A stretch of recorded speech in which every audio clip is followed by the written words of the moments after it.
ওনার দুইটা বড় অফিস আছে, একটা হচ্ছে তেজগাঁতে, আরটা হচ্ছে ওনার বাসার নিচতলা অফিস। কিন্তু ওনার সবচেয়ে বড় অফিস কোনটা জানেন?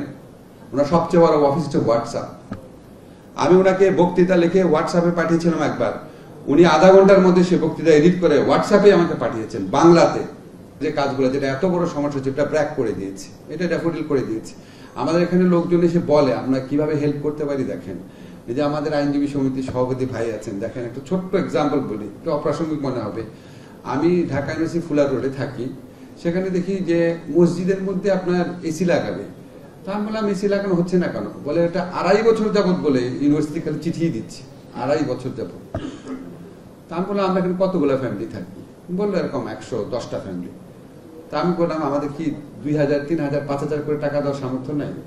আপনি জানেন জাস্ট 1 মাসের মধ্যে 4টা এসি আমরা নিজেরা লাগিয়েছি, প্রথমে 2টা, তারপর পরে 2টা। আপনারা যারা আইনজীবী আছেন, একটা কি বললেন, একটা জায়গা থেকে আরেকটা জায়গা যাওয়ার জন্য একটা গেলওয়ে, মানে উপরে একটা শেড থাকবে, এটা আপনারা নিজেরা করে ফেলতে পারতেন না? ছোট্ট কাজ, ছোট্ট কাজ। কত আইনজীবী আছেন, আপনারা কত দান করেন না? কত জায়গায় কত দান করেন। আপনারা জাস্ট 5000 টাকা করে দিলে জিনিসটা হয়ে যায়। যুগের পর যুগ যাওয়া ভিজতেছেন, কষ্ট করতেছেন কেন ভাই? আমাদের এই ইয়েগুলো চেঞ্জ করেন। আর সবাই মনে করে সরকারের কাছে, মন্ত্রীর কাছে। এই যে আমাদের যারা ভালো ভালো ব্যবসায়ী আছে, ওনাদের কাছে যেয়ে দেখেন, সত্যি হেল্প করে। যেয়ে দেখেন যে আমাদের জন্য এটা করে দেন, আমরা স্পন্সর হিসেবে আপনার নাম লিখে দিব। একটু অন্যভাবে চিন্তা করেন, দেখবেন আপনারা যা যা জিনিস মানে ভোগান্তিতে আছেন, সেগুলি আপনারা নিজেরা এবং আমাদের আশেপাশে যারা ভালো মানুষ আছে তাদের সাহায্য নিয়ে একটা সলভ করতে পারবেন। যাই হোক, আমি পারিবারিক আদালতের প্রসঙ্গে অনেক বলা হয়েছে, এখানে আমার একটা ভিডিও ইন্টারভিউ গেছে। আমরা বলেছি এটা হচ্ছে জাস্ট আপনার শুধু মামলা দায়ের করা না, নথি ব্যবস্থাপনা আছে, শুনানি আছে, রায় আছে, সবকিছুই অনলাইনে হয়ে যাবে। এটাকে আমরা একটা পেপারলেস কোর্টও বলতে পারি।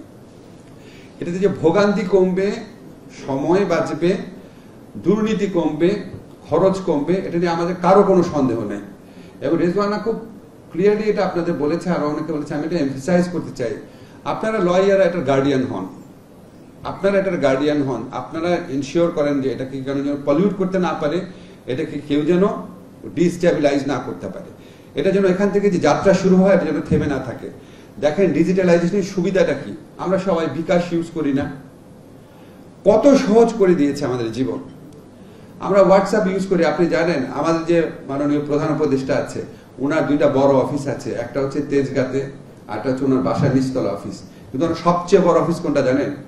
ওনার সবচেয়ে বড় অফিস হচ্ছে হোয়াটসঅ্যাপ। আমি ওনাকে বক্তৃতা লিখে হোয়াটসঅ্যাপে পাঠিয়েছিলাম একবার, উনি আধা ঘন্টার মধ্যে সে বক্তৃতা এডিট করে হোয়াটসঅ্যাপে আমাকে পাঠিয়েছেন বাংলাতে। তা আমরা কেন সবাই পারি না? হোয়াটসঅ্যাপই তো আপনার অফিস হতে পারে, সত্যি পারে। এবং এই ডিজিটালাইজেশন যে জীবন কত সহজ করে দেয়, অন্তত বিকাশের উদাহরণ থেকে তো আমরা সবাই বুঝি, মোবাইল ফোনের উদাহরণ থেকে তো আমরা সবাই বুঝি। এবং আপনারা দেখেন পৃথিবীতে যে সমস্ত দেশ ডিজিটালাইজড হয়েছে, যে সমস্ত দেশ পেপারলেস হয়েছে, সেখানে কি বেকার বেশি, নাকি যে সমস্ত দেশ ম্যানুয়াল পর্যায়ে আছে সেখানে বেকার বেশি? কাজে আমাদের যে অহেতুক ভীতি কাজ করে, ডিজিটালাইজেশন হলে হয়তো আমার ইনকাম কমে যাবে, কাজ কমে যাবে, কখনোই কমবে না। আরো যখন দেখবেন যে ডিজিটালাইজেশন হয়ে গেছে, মামলা প্রতিকার পাওয়া সহজ হচ্ছে, আরো অনেক লোক মামলা করবে, তখন অনেক বেশি লোক মামলা করবে। কোনোভাবেই আপনি কোনোভাবে ক্ষতিগ্রস্ত হবেন না। আপনারা এই আমাদের একটা বেবির মতো, কিন্তু এটা মরে যাবে আপনারা যদি উদ্যোগ না নেন, আপনারা যদি এটা গার্ডিয়ানের ভূমিকায় না থাকেন। আমি আমাদের আইনজীবী ভাইরা আছে, অনেকে আমার ঢাকা ইউনিভার্সিটি স্টুডেন্ট, অনেকে আমার বিভিন্ন বন্ধু আছেন, আপনাদের কাছে আমাদের অনুরোধ যে এগুলি যখন করি, সবসময় মনে হয় যে করলাম তো, পরে কি এটা থাকবে? খুব কষ্ট লাগে, মনে হয় যে আচ্ছা ঠিক আছে, পরে একটা পলিটিক্যাল গভর্নমেন্ট আসবে, অনেক ধরনের ভেস্টেড ইন্টারেস্ট তখন ডেভেলপ করে, মনে হয় এগুলি রাখা দরকার কি? আপনারা এটাকে আপনাদের সন্তানের মতো করে লালন করবেন, এটা ছাড়া আর কোনো প্রত্যাশা নেই। কোনো ধন্যবাদ কিছুই দেওয়ার দরকার নাই।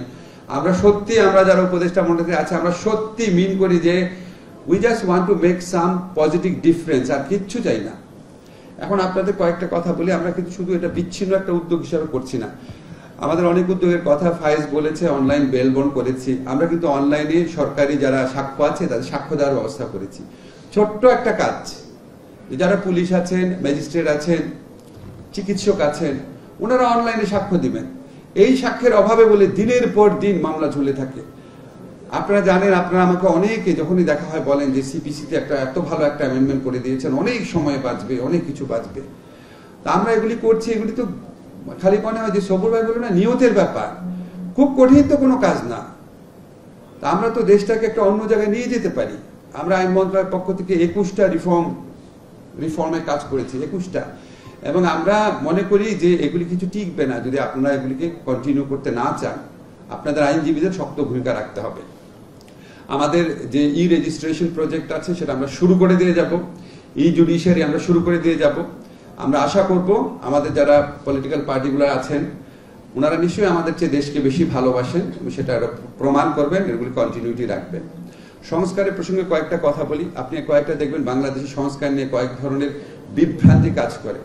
এক নম্বর বিভ্রান্তি হচ্ছে অনেকে দেখি বলে বেশ দার্শনিকের মতো একটা চেহারা করে, কোথায় সংস্কার দৃশ্যমান হচ্ছে না। এই জিনিসটা শুনে আমার এত হাসি লাগে।